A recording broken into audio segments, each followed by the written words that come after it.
Welcome to my channel खूनी रात। आज की इस वीडियो में हम देखेंगे एक सच्ची घटना पर आधारित कहानी। यह कहानी है अमेरिका के एक छोटे से शहर की, जहां के जंगलों में एक शापित घर मौजूद है। इसे द ब्लैकवुड एस्टेट कहा जाता है। शहर के लोग कहते हैं कि इस घर की दीवारों के अंदर वक्त रुक गया है। मार्क एक पैरानॉर्मल इन्वेस्टिगेटर, अतीन्द्रिय अन्वेषक था। उसे पुरानी और डरावनी जगहों की गुत्थी सुलझाना पसंद था। जब उसने ब्लैकवुड एस्टेट के बारे में सुना कि वहां जाने वाला कोई भी इंसान 24 घंटे से ज्यादा मानसिक संतुलन नहीं रख पाता, तो उसने वहां एक रात बिताने का फैसला किया।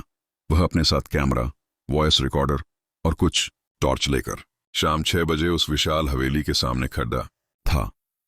हवेली की खिड़कियां टूटी हुई थीं और चारों तरफ सूखे पत्तों का ढेर था। मार्क ने हवेली के मुख्य हॉल में अपना कैंप लगाया। शुरुआत में सब कुछ शांत था, लेकिन जैसे ही रात के 9 बजे हॉल के कोने में रखा एक पुराना ग्रैंडफादर क्लॉक, बड़ी घड़ी, अचानक चलने लगा, जबकि उसके अंदर कोई पेंडुलम नहीं था। मार्क ने अपना रिकॉर्डर चालू किया और पूछा, क्या यहां कोई है? कुछ सेकंड बाद रिकॉर्डर से एक धीमी और थरथराती हुई आवाज आई, हम यहां हमेशा से हैं, मार्क। मार्क चौंक गया। रिकॉर्डर ने उसका नाम लिया था। आधी रात होते ही तापमान अचानक गिर गया। मार्क की टॉर्च की रोशनी धुंधली होने लगी। उसने देखा कि सीढ़ियों से एक परछाई धीरे धीरे नीचे उतर रही है। वह परछाई किसी इंसान की नहीं थी।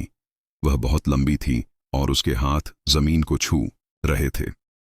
मार्क ने कैमरा उस तरफ घुमाया, लेकिन लेंस के पीछे उसे कुछ नहीं दिख रहा था। पर जब उसने अपनी नग्न आंखों से देखा, तो वह परछाई अब उसके ठीक सामने खड़ी थी। उसकी कोई आंखें नहीं थीं, बस 2 काले गड्ढे थे जिनसे काला तरल पदार्थ बह रहा था। मार्क ने भागने की कोशिश की, लेकिन हवेली का मुख्य दरवाजा गायब हो चुका था। वहां सिर्फ एक दीवार थी। वह ऊपर की मंजिल की ओर भागा और एक कमरे में छिप गया। वहां उसने देखा कि कमरे की दीवारों पर हजारों तस्वीरें लगी थीं। जब उसने गौर से देखा तो उसका खून जम गया। वे सारी तस्वीरें उन लोगों की थीं जो पिछले 50 सालों में उस शहर से गायब हुए थे। और सबसे ताजी तस्वीर मार्क की थी, जिसमें वह उसी कमरे में डरा हुआ बैठा था। अचानक कमरे की सारी तस्वीरें जोर जोर से हंसने लगीं। दीवारों से खून रिसने लगा और फर्श दलदल की तरह पिघलने लगा। मार्क को महसूस हुआ कि अनगिनत ठंडे हाथ उसके पैरों को पक डाचकर जमीन के अंदर खींच रहे हैं। अगले दिन सूरज निकला। मार्क की टीम उसे ढूंढने हवेली पहुंची। हवेली का दरवाजा खुला था। अंदर मार्क का कैमरा और रिकॉर्डर पर डीढ़िया था।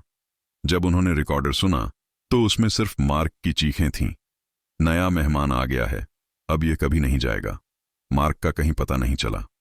पुलिस को बस एक चीज मिली, दीवार पर लगी उन हजारों तस्वीरों के बीच मार्क की एक धुंधली तस्वीर, जिसमें उसकी आंखों की जगह सिर्फ 2 काले गड्ढे थे।